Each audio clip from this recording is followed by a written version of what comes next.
Hi, I'm Eileen Hafley from 350 Petaluma, environmental organization, and I'm interviewing Lisa Moore from Recology on behalf of 350 Petaluma. So Lisa, if you could introduce yourself and tell us a little bit about what you do for Recology. Sure. I'm Lisa Moore. I'm a waste hero specialist for Recology Sonoma Marin. My territory is Petaluma. So what I do is the education for businesses, schools, service groups, individuals, anyone who wants to learn about composting and recycling. I set up compost and recycle programs, go and do education for those. And events, we're doing the music festival for this year. And so I'll be working on that and making sure that that's zero waste event. Great. Thank you, Lisa. All right. So the first question I have is from a Recology standpoint, what are the most frustrating consumer behaviors for recycling and composting bins? So I think I'm going to take that in kind of two parts. So I think the most frustrating for recycling for me is residents and commercial customers that bag their recycling. So recycling shouldn't be bagged. It should be put in free. You can use a bag if you prefer, but make sure that you just dump all your recycling into your cart or bin and either throw away the bag or you can reuse it. Another thing is the wishful recycler, we call it. And so it's somebody who recycles everything. And that leads to contamination. So you don't know what's going into recycling, so you just put it all in. It's just better to do some just brief education or, just cans, bottles, good clean paper, things like that that need to go into recycling. Don't recycle every single thing in your house. And the last would be just putting in food waste or liquids into your recycling, which really contaminates all the good clean paper in the recycling. So making sure things that are clean and dry and don't have food waste on them. Great. And the compost bin, yeah. So in the compost bin or cart, it would be putting glass in. So once glass breaks down in compost, we just can't get it out. So you just think about it when you break a glass in normal thing and it just keeps breaking down into little small shards. So that's one of the biggest contamination hindrance of having good clean compost. And again, putting plastic bags full of like garbage or recycling or something in your compost. And compost should just be all organic material, any kind of paper that is dirty or any kind of food scraps can go in. But those are really the contaminants that really ruin good recycling and good compost. Right. So I have a kind of off script question. I know that the recycling is hand sorted. How do you sort out contaminants in the compost cart? So compost is screened. Oh, so once compost goes to a compost facility, they dump it and then they screen it. And sometimes it's screened over and over again. It'll have the initial screen where it takes out a lot of the contaminants. And then they might screen it again before it goes into the long windrows of compost. And then a lot of times a compost facility will screen it after it's good compost. So it just really depends on the compost facility and what their protocol is. Okay, great. So what have you found in your education role is the most effective way to change those behaviors? So to me, it's education. I think people want to do the right thing. I think sometimes they just are misinformed or they just don't know where to find the information. That's basically what I do, is to go in and do education for folks. We do have some great newsletters that are mailed out to every single customer all through Sonoma County, all of our jurisdictions, twice a year. And if everybody could read those, that would be great. Again, we have a great website too. So our website is recology.com Sonoma Marin /Sonoma Marin. It's got all kinds of great information. It's got your bulky item pickups. It's got holidays on there, which is always confusing for folks who, when do I put my trash out for a holiday? It's got the newsletters on there. We have a site that says what a bin. And so you can just type in coffee cup and it'll show you exactly what cart it goes into. So it's a great website, a great tool to use. I said people like reading at night. You can go on the Recology website. I think it's really, like I said, it's just education. I think people really just, I quickly went to the farmer's market in Gitati the other day, and somebody had something, and they were just kind of going back and forth on all three carts. And I walked over and said, "Oh, that goes into the garbage because it's got a shiny liner. It's plastic. We don't recycle that, or it doesn't get composted, so it's going to go in the garbage." So I think they're even though the sticker's right there and people could see it, it's just confusing. So Mhm. sometimes it's just, I was there at the right moment, and it's an ongoing education. Mhm. Or things change a little bit every year. Mhm. So I always tell people that, just read our newsletters, go on the website, and if you need more information, definitely reach out to us as a Waste Zero specialist. Okay, great. And it's my understanding that, and going back to the wish cycling, that the plastics number 1, 2, and 5 are the most recyclable, and probably in that order. Yes. So what happens to the other numbered plastics and those plastics that don't have a number? So I always do, when I do education, I say, don't worry so much about the numbers, the 1 through 7s. Worry about what your hauler takes and what they recycle. Mhm. So for plastics, we recycle bottles, tubs, jugs, and cups as our main recycling. So the 3s, the 4s, the 6s, the 7s, I did a little cheat sheet for myself here. So a lot of these aren't common for the consumer. Mhm. So styrofoam is a 6. PVC is 3s that are not very common for residents. You have plastic bags that are 4s. And so we just don't recycle a lot of those materials. So they do go into the landfill. I want to say with plastic bags, if you have a grocery store that will take those back, any kind of good, clean plastic Mhm. bags, I would find out if they do take them back during COVID restrictions. A lot of Mhm. places are not taking things. So I would always make a phone call and say, are you taking plastic bags back? And can I bring those when I do my shopping? So, there's not a whole lot of market for the 7s because they're just a little bit of everything. So what we can market is the 1s, the 2s, and the 5s. Right. Okay. Excellent. And this is also a little off script, but I know that there was a lot of concern, or has been a lot of concern expressed to me about washing out plastics with the drought. Mhm. And I know that clean plastics are only what's accepted as a recycling commodity. And I'm just wondering how you would address the drought issue with the cleanliness of the plastic.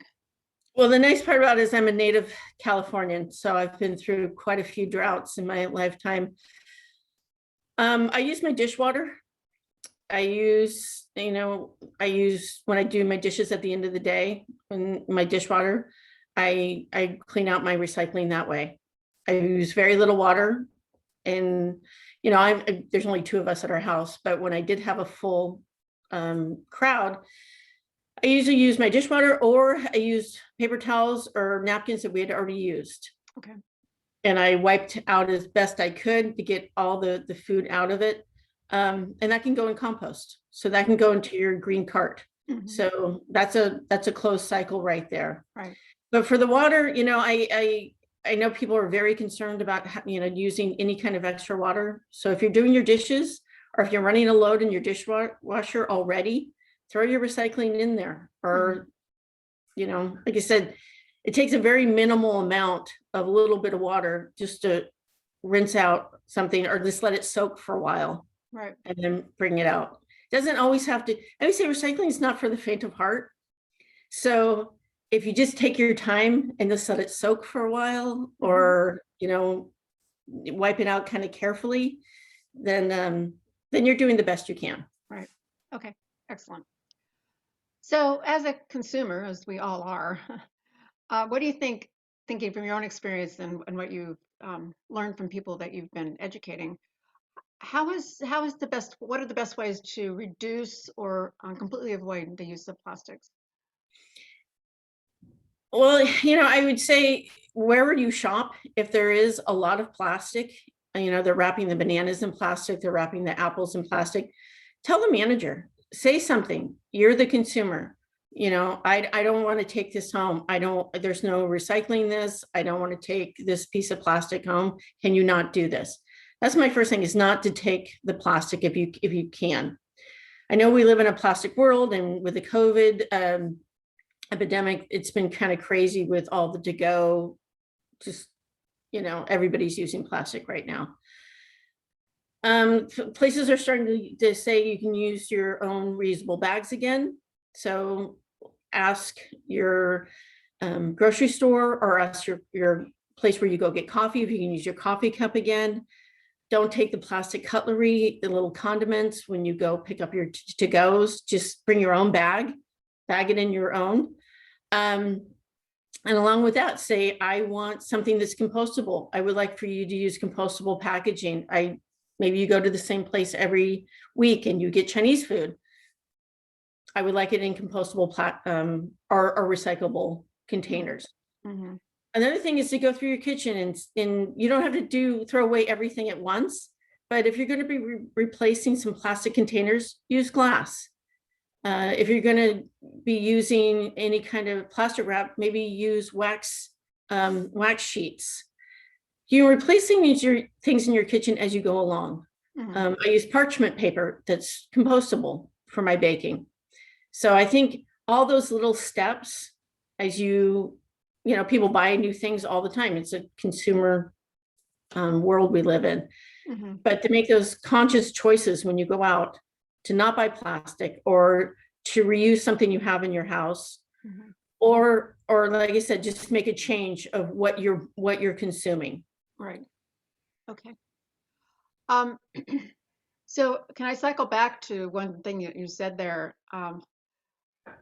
My understanding is some of the things like compostable plastic or compostable bags, soft bags, are not to go in the green bin. Is that correct? So they can't go in your green cart or your green cart, yeah. We allow commercial customers to use compostable bags because they actually go to a different facility. Okay. So we have 5 different facilities that are taking our compost out of Sonoma County right now. Okay. We do not have a compost facility that we haul to in Sonoma County. So that's just a little bit of an issue, and every compost facility kind of has their own rules of Right. what they take and what they don't take. Compostable plastic, a lot of compost facilities won't take it because it renders the compost not organic.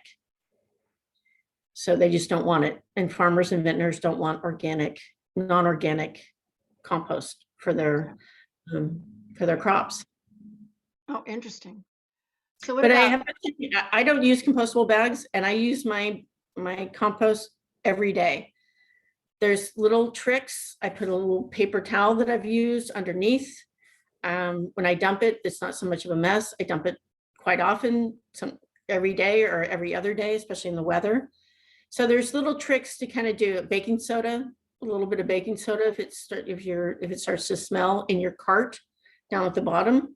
Mm-hmm. Helps. So those are the things that I suggest to people that are kind of averse to putting organic materials straight into their cart. Right. So what about cups that you can buy that they're called compostable? Are those allowed in the green cart? No, we don't allow any kind of compostable cutlery or coffee cups or drinking cups. Okay. It's all trash in our waste stream. Okay.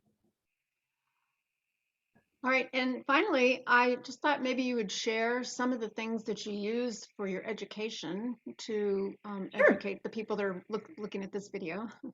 Well, I have some examples. So this is what I did last time. So I did a few of examples of things that that we do accept. This is so something like this, you just want to clean it out. All good, clean plastic that can go to recycle. any kind of pie pan can go in, any of their cereal Mhm. boxes.